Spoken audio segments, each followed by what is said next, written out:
tens of thousands of U.S. troops based in the Middle East are now vulnerable to Iranian attack. NewsNation's Hena Kooiman is here with us. Anna, we've been receiving reports for several days now that U.S. military assets were mobilizing in the region. I don't think a lot of people realize just how many troops we have on the ground, how much equipment we have there. Can you break it down for us? Yeah, it's pretty remarkable. Tens of thousands of troops are there, and we are pushing forward. In the next 25 minutes or so, we're expected to hear from Defense Secretary Pete Hegseth, so he'll have some updates for sure, and also some justifications for how everything was carried out and why it was carried out when it was. So let's go ahead and take a look at the region. As mentioned, 47,000 U.S. troops are stationed at bases within the Middle East. So these red dots that you see here are all military bases. Probably the most well-known one is the Al-Assad Air Base there in Iraq. What's really unsettling about this is that these nearly 47,000 troops that are in the region, if you notice these rings here, these are all the missile ranges that Iran has. So they are all within striking distance. Progressively, Iran has been able to, have these longer range capabilities, starting at 186 miles all the way up to more than 1,200 miles. Now let's go ahead and take a look at the naval assets that are there in the region and the waters around Iran. We have one aircraft carrier here and 11 destroyers as well.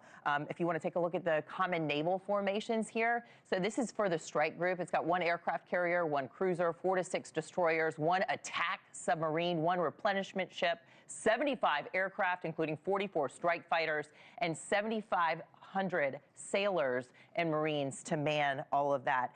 As far as amphibious ready groups for these common Navy formations, you've got one amphibious assault ship, one dock landing ship, one amphibious transport dock, some 30 aircraft, including ground assault, and 5,000 sailors and Marines to man that. Now, this is where people are getting really excited to talk about these B-2 stealth bombers, which are credited with taking out the 3 nuclear facilities along with those Tomahawk missiles. The B-2 bombers are extra special because they are the only planes capable of carrying those bunker buster bombs that American forces dropped on Iran's most critical nuclear site. That's the Fordow site. So as this graphic continues to play out, you had your guest on earlier, Lieutenant General Richard Newton, and he's retired Air Force and was actually able to fly these aircraft when he was serving. He said it's good that these are now back at home base because this means that they can be ready to strike again, to go again if need be.